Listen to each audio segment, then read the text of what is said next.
अधिक खुर्ची बदलली, नंतर बंद दाराआड चर्चा. अजित पवार आणि शरद पवार यांच्या भेटीने चर्चांना उधाण. शरद पवार आणि अजितदादा पवार हा कुटुंबियांसाठीच नाही तर राष्ट्रवादी काँग्रेससाठी पण हळवा कोपरा आहे. काका पुतण्यात दिलजमाई होण्याच्या चर्चांना अचानक अधूनमधून उकळी येते. पुण्यात एका कार्यक्रमानिमित्त हे दोन्ही नेते एकाच मंचावर दिसून आले, पण यावेळी दादांनी काकांच्या शेजारी बसणं टाळलं. नावाची पाठीची जागा बदलली. अजितदादा आणि शरद पवार यांच्यामध्ये सहकार मंत्री बाबासाहेब पाटील बसले होते. 12 डिसेंबर 2024 रोजी शरद पवार यांच्या वाढदिवसानिमित्त दिल्लीत अजित पवार यांनी त्यांच्या निवासस्थानी जाऊन शुभेच्छा दिल्या होत्या.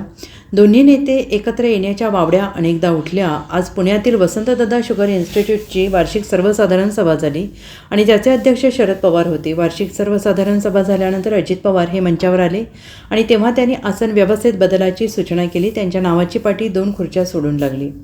Bureau report, SBN Marathi, Pune.